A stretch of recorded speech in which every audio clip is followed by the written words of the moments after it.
Hi, I'm Cory with Lost Dutchman Rare Coins, and today I'm going to explain why we're asking $30,000 for this note.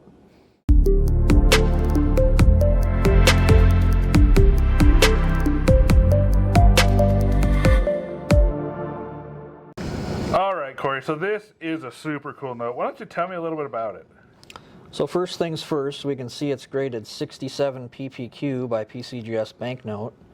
This is actually the only note graded 67 by either service, the other service of course being PMG. Wow, that's PMG cool. has graded 168, PCGS has not, and that note sold in 2020 at Stack's Bowers for $45,600. Yeah, okay, so that makes sense. These treasury notes were actually, as you can see at the bottom here, they were authorized by this Act of 1890, and this is known as the Sherman Silver Purchase Act, which required the United States government to purchase an additional 4.5 million ounces of silver every month for minting coins with which to back these banknotes. So someone would come in with a bunch of bullion and they would be paid out these banknotes. So is it a silver certificate? It's kind of both. Okay. So they would get paid out in these, and then when someone went to redeem one of these, it was the Treasury's discretion if you were going to get silver coins or gold coins. Oh, okay. So they're kind of a silver / gold note. Yeah.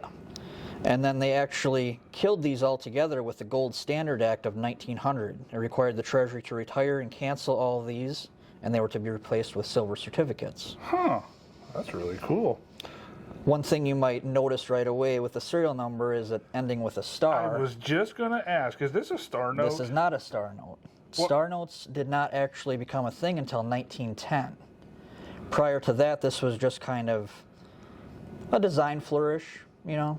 If there were replacement notes that needed to be made, they would be made manually. They didn't pre-print star notes like they started doing in 1910. Oh, okay. And as you can see, we have a nice big portrait of Edwin Stanton here, who was the Secretary of War under Lincoln. Interestingly, he was invited to the fated theater seat with Lincoln that night, and he decided not to go, along with Ulysses S. Grant. Probably a good thing. Yep, because they tried to take out the whole administration. Very cool. So this note, what makes this note special compared to some of the other notes from that period? Well, if you look at the back here, you see we have a very fancy, they call it an ornate back. Wow, that's cool. Really kind of filling the whole design.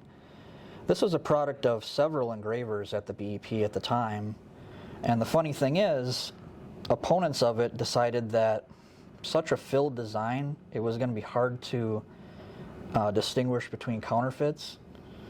You do an ornate design like this with geometric shapes and everything to deter counterfeiters, but bankers and such, they felt that going through money real fast, you weren't going to be able to tell.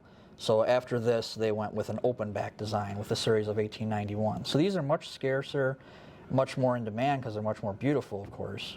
Yeah, I was just going to say that. I see why they call it the ornate back with all the different flourishes here and then almost the like pattern. flowering design kind of. Very, very cool. Yep.